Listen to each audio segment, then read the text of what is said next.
ஓம் சாந்தி. 13/4/2024 காலை முரளி பாப்தாதா மதுபன். சாராம்சம். இனிய குழந்தைகளே, நீங்கள் 21 பிறவிகளுக்கு விழாக்கள் போன்றவற்றிற்கு சென்று உங்களை களிப்பூட்டிக் கொள்ள தேவையில்லாத வகையில் பாபா உங்கள் இதயத்தை களிப்பூட்டுகின்றார். கேள்வி: இப்பொழுது தந்தையின் உதவியாளர்கள் ஆகுகின்ற குழந்தைகள் எந்த உத்தரவாதத்தை கொண்டிருக்கின்றார்கள்?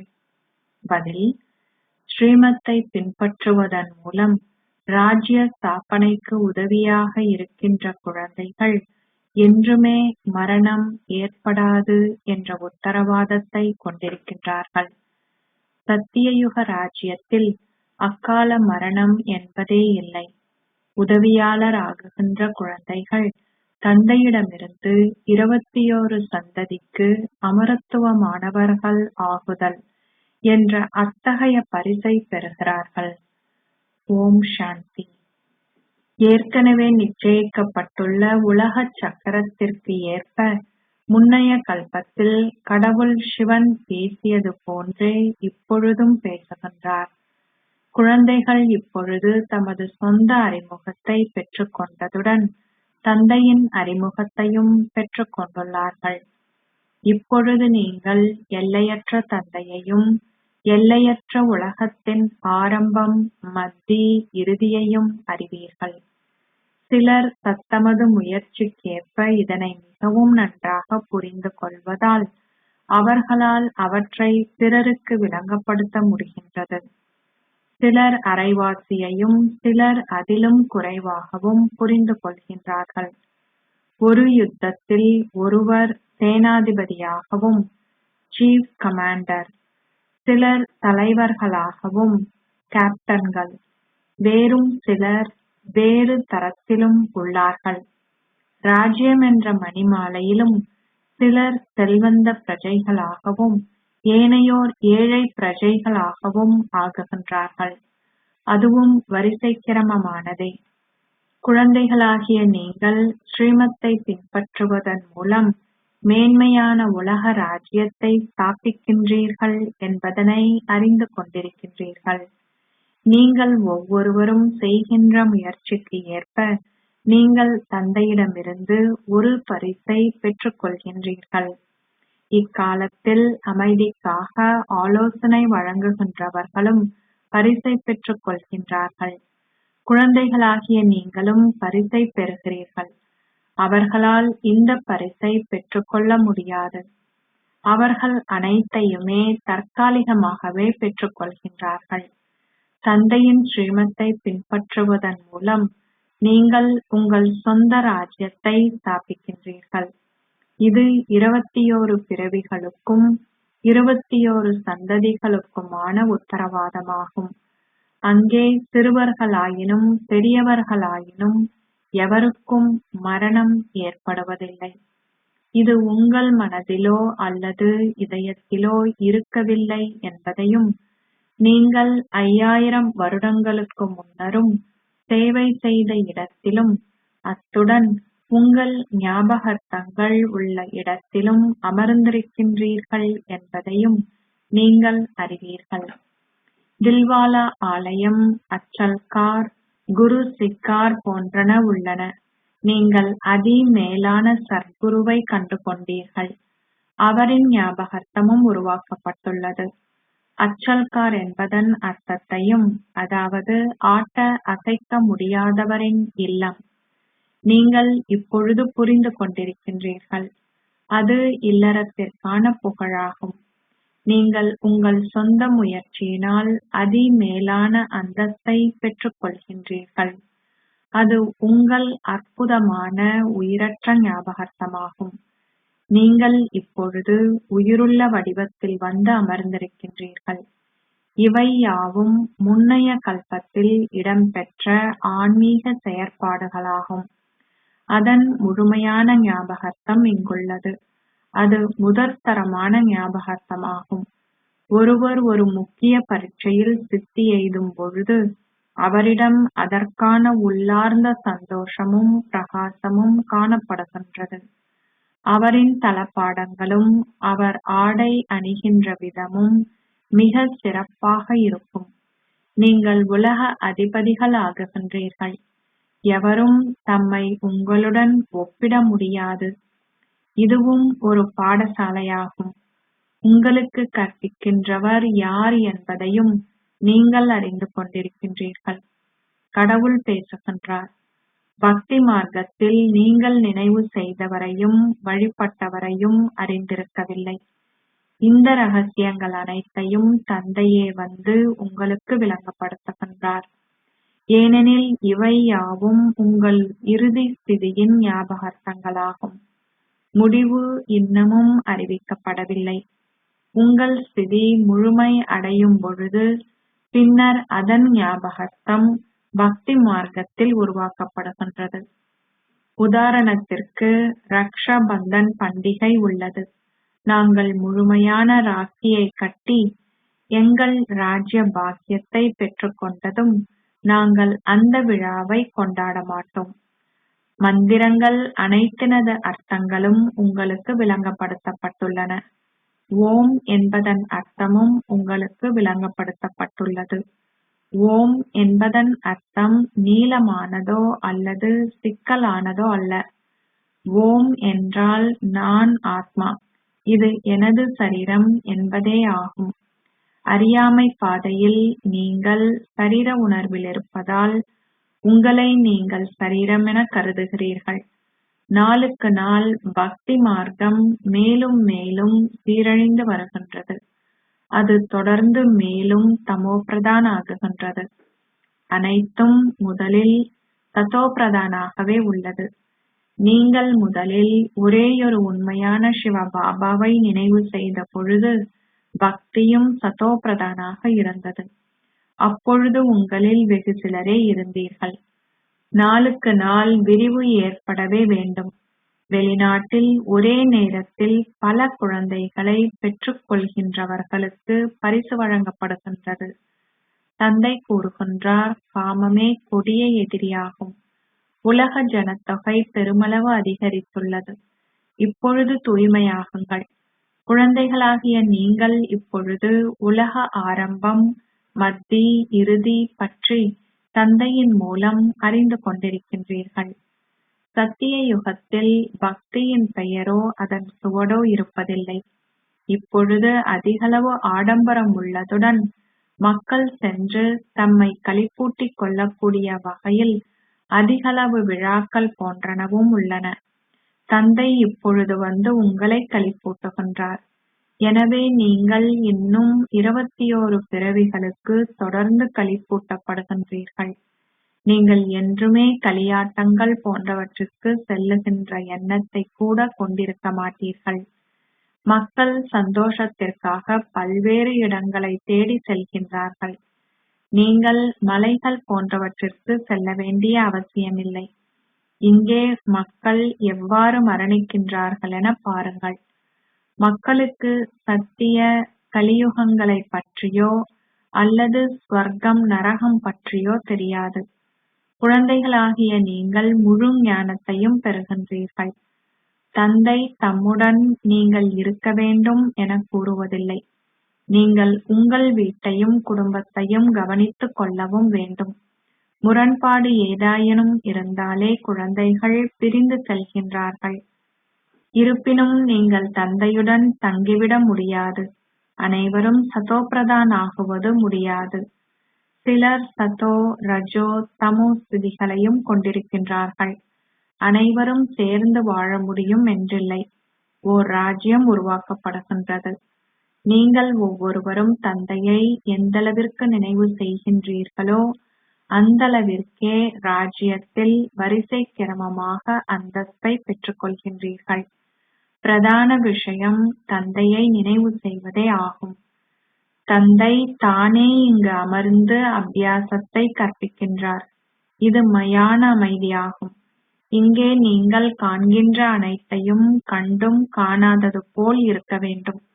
உங்கள் சரீரம் உட்பட அனைத்தையும் நீங்கள் துறந்துவிடல் வேண்டும். நீங்கள் எதனை பார்க்கிறீர்கள்? முதலில் நீங்கள் உங்கள் இல்லத்தை காண்கின்றீர்கள். இரண்டாவதாக நீங்கள் கற்கின்ற அளவிற்கு நீங்கள் பெறப்போகின்ற அந்தஸ்தை ஆகும். அந்த சத்தியயுக ராஜ்யத்தை நீங்கள் அறிந்துள்ளீர்கள். சத்திய யுகம் உள்ள பொழுது திரேதாயுகம் இருப்பதில்லை. திரேதாயுகம் உள்ள பொழுது துவாபர யுகம் இருப்பதில்லை. துவாபர யுகம் இருக்கும் பொழுது கலியுகம் இருப்பதில்லை. இப்பொழுது இது கலியுகமும் அத்துடன் சங்கம யுகமும் ஆகும். நீங்கள் பழைய உலகத்தில் அமர்ந்திருந்தாலும் உங்கள் புத்தி நீங்கள் சங்கம யுகத்தினர் என்பதனை புரிந்து கொள்கிறது. சங்கம யுகம் என அழைக்கப்படுவது எது என்பதனை நீங்கள் அறிந்துள்ளீர்கள். அதி மங்களகரமான சங்கம வருடம், அதி மங்களகரமான மாதம், அதி மங்களகரமான தினம் அனைத்தும் அதி மங்களகரமான சங்கம யுகத்திலேயே உள்ளன. மிகவும் மேன்மையான மனிதர்கள் ஆகுகின்ற கணமும் இந்த அதி மங்களகரமான சங்கம யுகமே ஆகும். இது மிகவும் குறுகிய லீப் யுகமாகும். நீங்கள் குட்டிக்கரணம் அடிப்பதன் மூலம் ஸ்வர்க்கத்திற்கு செல்கின்றீர்கள். சாதுக்களும் ஏனையோரும் கூட எவ்வாறு யாத்திரை செல்லும் பொழுது குட்டிக்கரணம் அடிக்கின்றார்கள் என்பதனையும் பாபா பார்த்துள்ளார். அவர்கள் தமக்கு அதிகளவு சிரமத்தை கொடுக்கின்றார்கள். இங்கே சிரமம் என்ற கேள்விக்கே இடமில்லை. இது யோக சக்திக்கான விஷயமாகும். நினைவு யாத்திரை செல்வது குழந்தைகளாகிய உங்களுக்கு கடினமாக உள்ளதா? அதனை பற்றி கேட்கும் பொழுது நீங்கள் பயப்படக்கூடாது என்பதற்காக அது இலகு யோகம் என அழைக்கப்படுகின்றது. சிலர் கூறுகின்றார்கள், பாபா, என்னால் யோகத்தில் நிலைத்திருக்க முடியவில்லை. அதனால் பாபா அதனை உங்களுக்கு இலகுவாக்குகின்றார். இது தந்தையை நினைவு செய்தலாகும். நீங்கள் எதனையும் நினைவு செய்ய முடியும். தந்தை கூறுகின்றார், உங்களை ஆத்மா என கருதுங்கள். நீங்கள் குழந்தைகள் இல்லையா? இவர் உங்கள் தந்தையும் உங்கள் அன்பிற்கினியவரும் ஆவார். காதலிகள் அனைவரும் அவரை நினைவு செய்கின்றார்கள். தந்தை என்ற ஒரு வார்த்தை போதுமானதாகும். பக்தி மார்க்கத்தில் நீங்கள் உங்கள் உறவினர்கள், நண்பர்கள் போன்றவர்களையும் நினைவு செய்தீர்கள். இருந்தும் நீங்கள் நிச்சயமாக ஓ கடவுளே, ஓ ஈஸ்வர் என்று கூறினீர்கள். யார் கடவுள் என்பதனை நீங்கள் அறிந்திருக்கவில்லை. ஆத்மாக்கள் அனைவரினதும் தந்தை பரமாத்மா ஆவார். இந்த சரீரத்தின் தந்தை ஒரு சரீரதாரி ஆவார். ஆத்மாக்களின் தந்தை சரீரமற்றவராவார். அவர் என்றுமே மறுபிறப்பெடுப்பதில்லை. ஏனைய அனைவரும் மறுபிறப்பெடுக்கின்றார்கள். ஆகையாலேயே நீங்கள் தந்தையை மாத்திரம் நினைவு செய்கின்றீர்கள். அவர் நிச்சயமாக ஏதோ ஒரு நேரத்தில் உங்களுக்கு சந்தோஷத்தை கொடுத்திருக்கின்றார். அவர் துன்பத்தை அகற்றி சந்தோஷத்தை அருள்கின்றவரென அழைக்கப்படுகின்றார். ஆனால் மக்களுக்கு அவரின் பெயரோ வடிவமோ இடமோ நேரமோ தெரியாது. மக்கள் இருக்கும் அளவிற்கு அபிப்பிராயங்களும் உள்ளன. எண்ணற்ற அபிப்பிராயங்கள் உள்ளன. தந்தை உங்களுக்கு அதிகளவு அன்புடன் கற்பிக்கின்றார். அவர் உங்களுக்கு அமைதியை அருள்கின்ற கடவுளாவார். நீங்கள் அவரிடமிருந்து அதிகளவு சந்தோஷத்தை பெற்றுக்கொள்கின்றீர்கள். அவர் ஒரேயொரு கீதையை உரைத்து தூய்மையற்றவர்களை தூய்மையாக்குகின்றார். இல்லற பாதையும் இருக்க வேண்டும். சக்கரத்தின் காலப்பகுதி 1000 ஆண்டுகள் என மக்கள் கூறியுள்ளார்கள். அவ்வாறாயின் எண்ணற்ற மனிதர்கள் இருக்க வேண்டும். அவர்கள் அத்தகைய ஒரு தவறை செய்துள்ளார்கள். நீங்கள் இப்பொழுது இந்த ஞானத்தை பெற்றுக் கொண்டிருக்கின்றீர்கள். அதன் பின்னர் அது மறைந்து விடுகின்றது. வழிபாடு செய்யப்பட்ட விக்கிரகங்களும் உள்ளன. எவ்வாறாயினும் தாம் தேவ தர்மத்தை சேர்ந்தவர்கள் என அவர்கள் கருதுவதில்லை.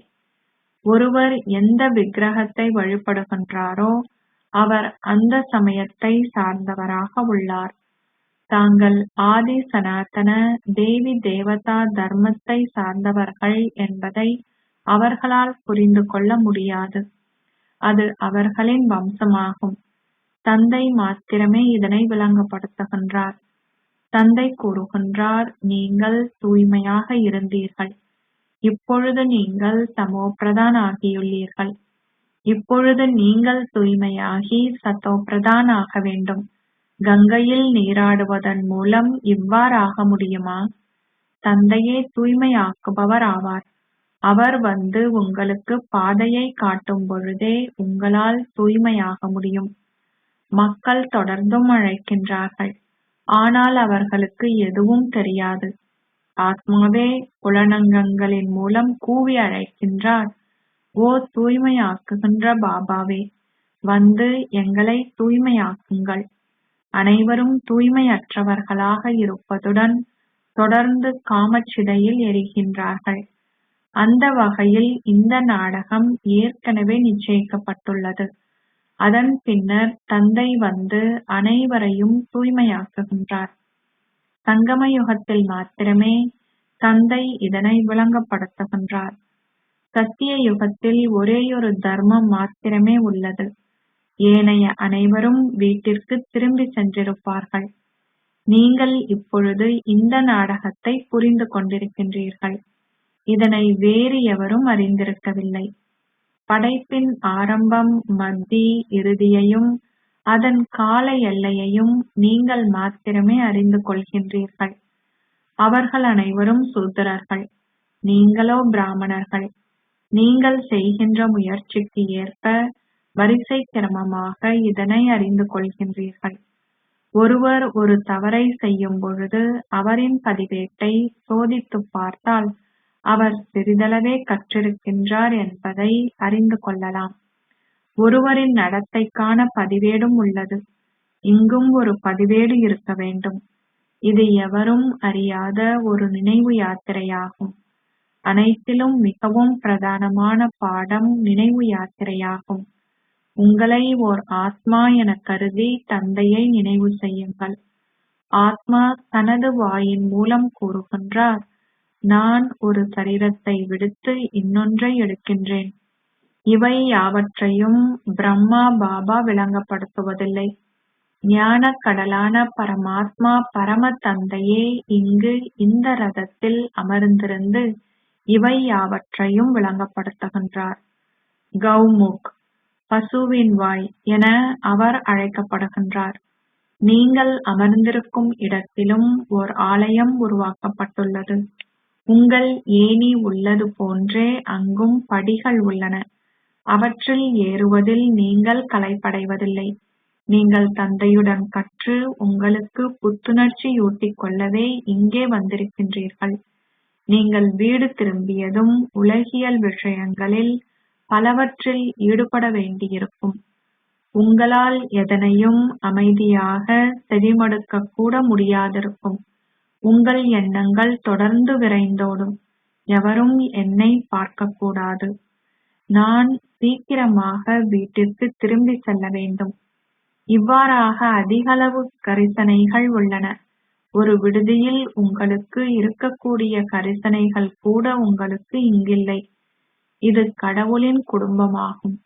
சகோதரர்கள் அமைதி தாமத்தில் இருக்கின்றார்கள்.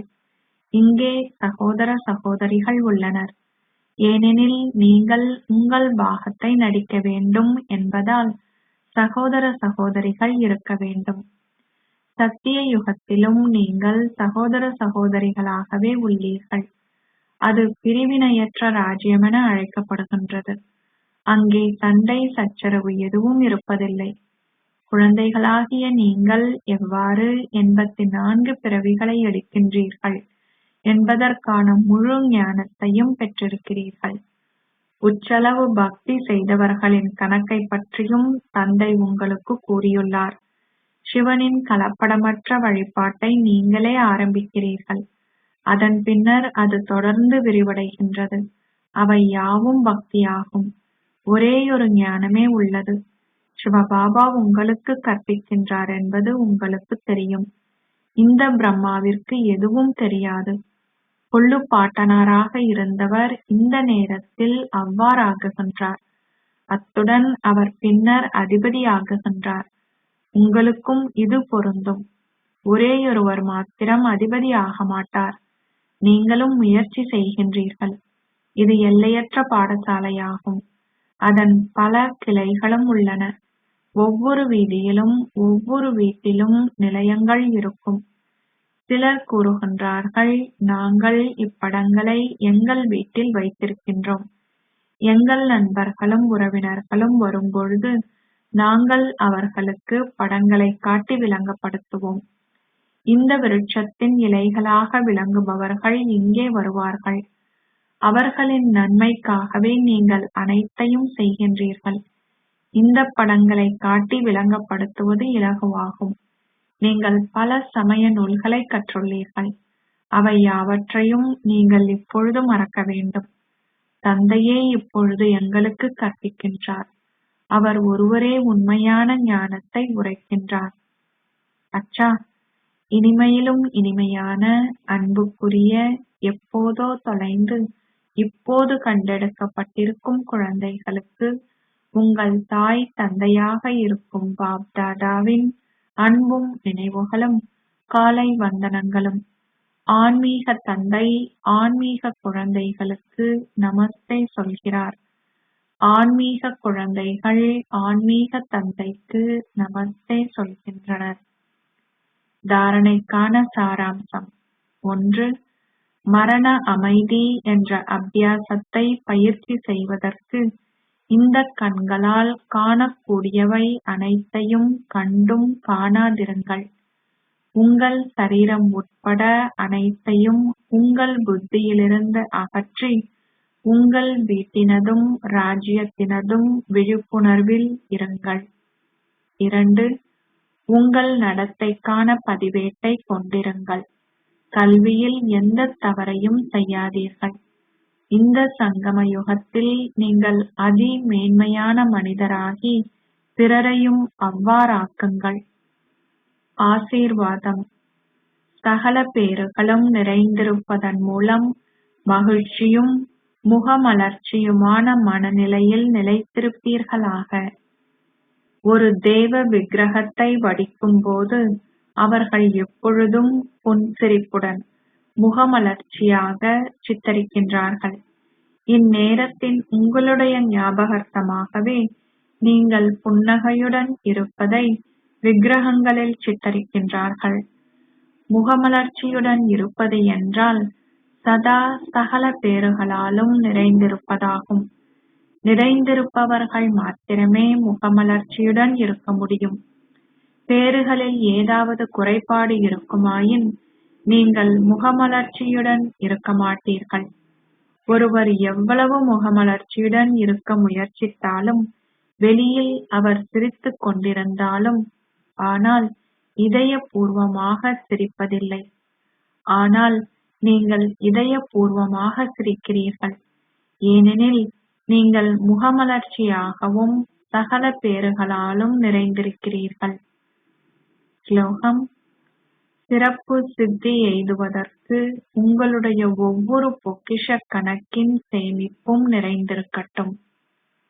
ஓம் சாந்தி. அவ்யக்த சமிக்கைகள் ஏப்ரல் 2024. தலைப்பு: சமஸ்காரங்களை ஒத்திசைக்கும் நடனத்தை ஆடுங்கள். உங்கள் சமஸ்காரங்களை எந்தளவிற்கு அதிகமாக ஒத்திசைக்கிறீர்களோ அந்தளவிற்கு நீங்கள் நெருக்கமாக வருவீர்கள்.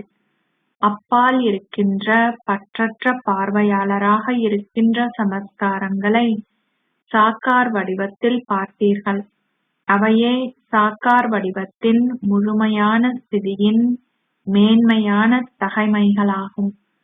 உங்கள் சமஸ்காரங்களை அவற்றை போன்றதாக ஆக்குங்கள். இதனூடாகவே நீங்கள் அனைவரதும் இதயத்தை வென்றவர்கள் ஆக முடியும். சங்கம யுகத்தில் பிறரின் இதயங்களை வெல்பவர்களே உலக சக்கரவர்த்திகள் ஆகுகின்றார்கள். ஓம் சாந்தி.